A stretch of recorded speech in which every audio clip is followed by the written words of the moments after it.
Halo, selamat datang. Balik lagi bareng gue seperti biasa, Adam Harris. Oke, anyway, mungkin kalau kalian ngikutin perkembangan video-video gue sebelumnya, gue punya batu koleksi yang gue suka banget, yang gue lagi senang banget, yaitu adalah ametis. Kedua ametis ini nih, si tiny ini. Ini adalah personal collection yang gue lagi senang banget ngeliatinnya. Tapi kedua batu ini menyimpan cerita yang luar biasa. Oke? Nah, gue pengen bawa kalian tentang asal-usul dari ametis ini. Karena ini bukan ametis seperti ametis pada umumnya, melainkan ini adalah the phenomenal Brandenburg Amethyst. Apa itu? Langsung aja gue akan jelaskan ke kalian, so stay tune.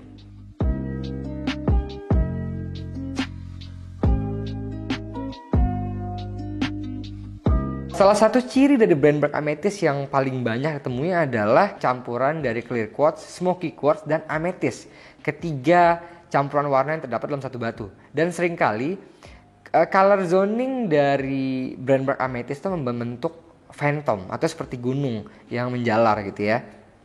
Salah satu cirinya. Ada lagi, kebetulan gue gak punya, tapi ada juga anhydrous di dalamnya. Banyak kristal dalam Brandenburg Amethyst yang mengandung bubble atau air bubble atau udara sehingga bisa terlihat. Oke? Apa sih Brandenburg Amethyst, kok namanya beda sendiri? Kenapa yang namanya Brandenburg Amethyst gitu ya? Jadi nama Brandenburg sendiri itu mengacu terhadap lokasi ditemukannya batu amethyst ini, yaitu di hamparan gunung tertinggi di Namibia yang berlokasi di Damaraland. Oke? Nah, gunung ini tuh memiliki hamparan granit yang begitu luas. Oke? Dan di granit-granit itulah ditemukan amethyst. Brandenburg sendiri dalam bahasa Afrika, bahasa Jerman, bahasa Belanda berarti fire mountain. Kenapa? Karena pegunungan atau Brandenburg dan sekelilingnya itu kalau terkena sinar matahari dia warnanya berubah menjadi coklat atau ke orange-orangean gitu kan. Orange coklat. Karena memang pada dasarnya tanah di Namibia itu kan benar-benar full coklat semua. Nah, jadi granitnya pun, pegunungannya pun terlihat bukan hijau-hijau seperti di Indonesia,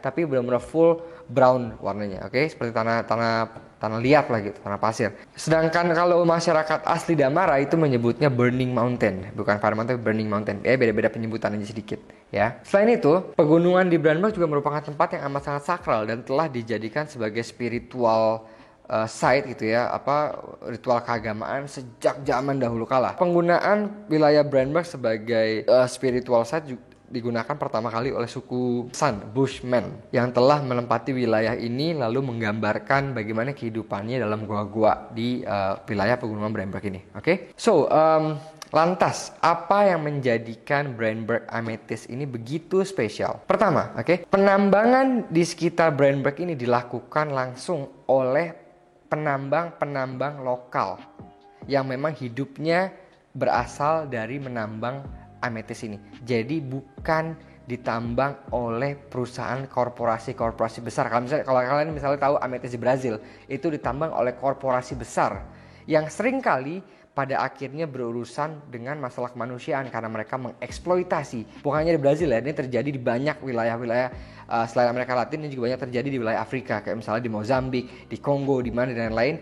Itu banyak sekali korporat besar mengeksploitasi warga lokal dalam proses penambangan. Oke, makanya ketika ada yang namanya penambangan lokal, ya, mereka menggali sendiri, ya, mereka menghasilkan, mereka do this for a living. Di dunia batu permata atau di dunia kristal ini disebut sebagai ethically sourced, ya, ethically sourced. Artinya source ini dapatkan dengan cara yang etis, yaitu kita membeli langsung dari penambang lokal yang memang menggantungkan hidupnya untuk mencari ametis.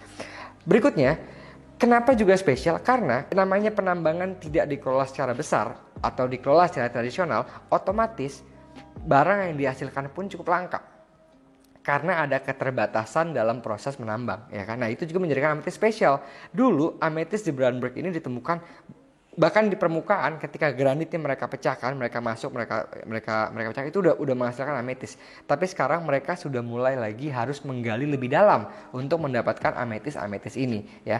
Apa akibatnya? Tentu stoknya semakin menipis dan harga atau value dari Brandenburg Amethyst ini juga semakin meningkat.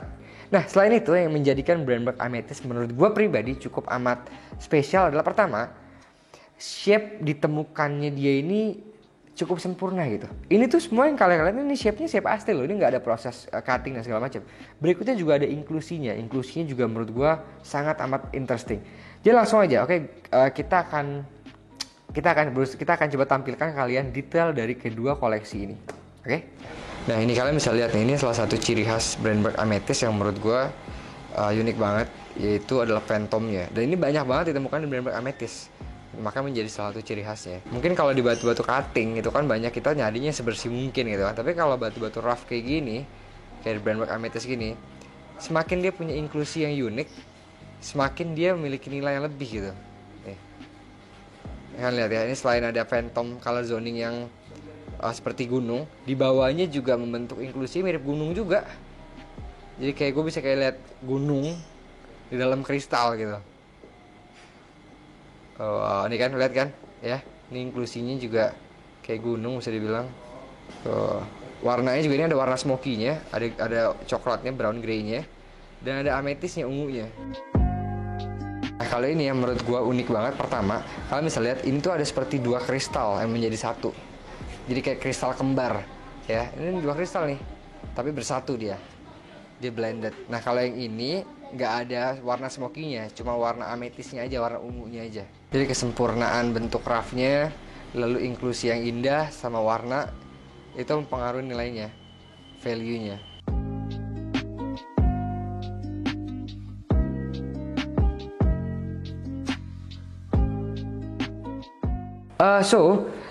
Dengan kita, kalau gue ya, menurut gue, kalau gue pribadi, kenapa gue senang Brandberg Amethyst? Jadi gini, awalnya ketika gue ngebeli Brandberg Amethyst, gue nggak tahu apa sih Brandberg Amethyst. Gue kira ini hanya sekedar origin atau tempat ditemukannya amethyst tersebut. Tetapi ternyata ada cerita di balik itu yang tadi gue sampaikan.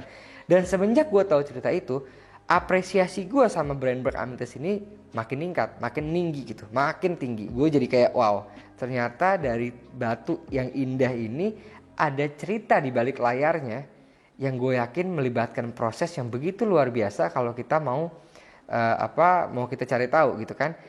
Selain itu gue jadi merasa dengan gue mempunyai Brandberg Amethyst ini, gue ikut berkontribusi terhadap local miners yang menggantungkan hidupnya dari proses menambang batu amethyst ini gitu kan. Karena hanya dengan orang-orang seperti kita nih yang mulai mengoleksi yang dapat terus menjaga roda itu terus berputar kan, agar dia tetap terus menambang. Kalau nggak ada orang-orang kayak kita yang ikut berkontribusi dalam membeli,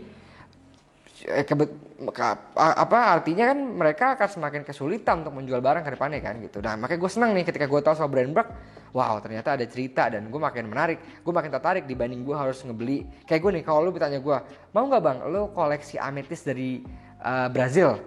Ya enggak lah, ngapain? Amethystnya banyak, ya kan, itu mah kalau beli ya sekedar buat jual aja gitu kan. Itu kalau soal koleksi, enggak deh, gue pengen koleksi barang-barang yang gue tahu memang ada cerita di balik itu, dan mungkin gue bisa sedikit menjadi part of the story gitu kan. Itu menarik. Lalu Brandberg ini selain itu ya, emang yang bikin unik adalah ciri-ciri inklusinya sih menurut gue. Karena biasanya amethyst inklusinya kan ya banyak bahkan yang bersih gitu ya. Kalau ini ada inklusi yang menambah ciri khas dan keunikannya gitu. So anyway, ini personal collection gue. Gue sih nggak ada niat buat jual. Tapi kalau kalian, aduh gue kayak pengen banget nih, lo kontak aja tuh IG-nya Crystallize. Lo tanya aja di situ ya kan. Kalau menurut gue nanti lo emang orang yang wah kayaknya pantas gitu kan buat mempunyai Brandberg ini, pasti kok gue akan dengan senang hati kok berdiskusi atau bernegosiasi dengan kalian gitu. Meskipun gue secara personal nggak dagang, tapi kalau untuk hal batu-batu koleksi seperti ini, gue rasa nggak ada salahnya sih gitu ya kan. So oke, jadi itu aja soal Brandberg Amethyst. It's a very very interesting story. Trust me, you can try to Google, you can try to find more information about Brandberg Amethyst. Mungkin nanti deh gue coba tanya dari supplier gue kalau dia bersedia ngirimin video-video mereka saat proses mencari batu ini di penambangan. Nanti pasti gue akan share. So udah itu aja dari gue ya. Jangan lupa buat like, comment dan share seperti biasa. So stay tune, sampai ketemu di video berikutnya.